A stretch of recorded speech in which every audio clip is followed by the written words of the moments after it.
my name is E.K. Hoffman. I use they, them, and Z here pronouns. And today we're going to talk about understanding and combating trans antagonism. So trans antagonism, also known as transphobia, is the prejudice or discrimination against transgender people simply on the basis of their being trans. Trans antagonism can take a lot of different forms. It can be in the form of both housing and employment discrimination, harmful bills that limit access for trans folks to restrooms, and for trans youth to access gender-affirming health care. It also manifests in the form of social and familial rejection, as well as violence and murder. Trans women of color, especially Black trans women, face especially high rates of violence and murder. And this is especially compounding for Black trans women, not because trans folks don't face extremely high rates of violence, but even more so for Black trans women because it both compounds with racism and sexism in addition to trans antagonism. So, particularly in our movement for gender equity, what does trans antagonism look like? It can simply look like misgendering. So many folks make the mistake of misgendering trans people within this movement, and that can take the form of using the wrong name for someone, using the wrong pronouns to refer to them, as well as using gendered language that does not apply to them, that does not affirm their gender and their gender identity. Another manifestation of trans antagonism in our movement for gender equity is this performative feminism that is trans exclusionary. So oftentimes the spaces that are supposedly feminist are ones that don't include trans people. And so, for example, if you're creating a movement, if you are advocating on behalf of women's rights, are you advocating for trans women as well? Or are you just advocating for cis women? If you're advocating for reproductive health, are you advocating for all people who were assigned female at birth? Or are you only advocating, again, for cisgender women? And another example is that if you're trying to create a space for people who are oppressed by the patriarchy, is that space one that is inclusive to gender expansive people, or are you calling it a women's space only? These are all examples of ways that we can adjust our language to be more inclusive to the trans community.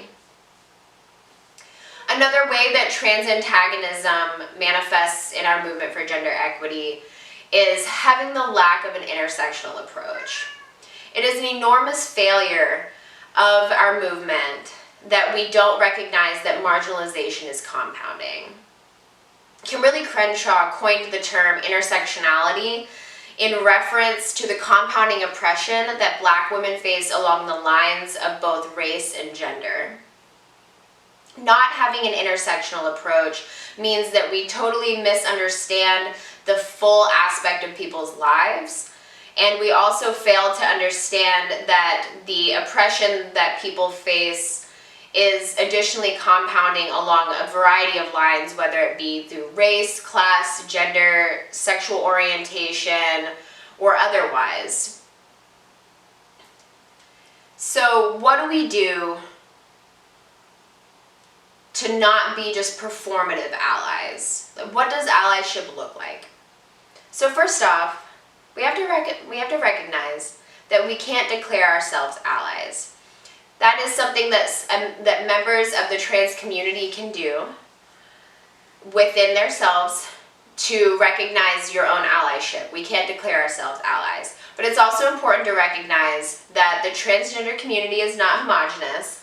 So if one person believes that you're a good ally, it doesn't necessarily mean that you're a good ally to the entire community. In the same vein, we have to recognize that transgender people cannot speak for the entire trans community, and so we have to make sure that when we have trans representation, which is incredibly important to have, that is without tokenization. Another way that we can promote allyship is to use the language that people use to describe themselves. That means using their name, using their pronouns, mirroring the language that they use to describe their bodies, and making sure that that language is inclusive.